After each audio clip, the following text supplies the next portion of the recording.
তোদেরকে তোদের অকাল বুঝিয়ে দিচ্ছে বুঝলি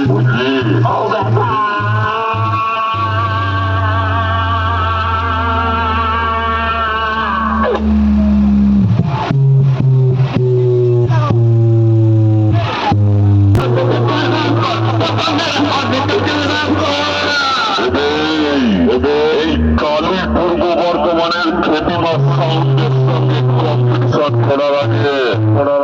বাড়িতে গিয়ে নিজেদের মুখগুলো আয়নায় ভালো করে দেখে নিবি শালা কোনো ছাল দেখে না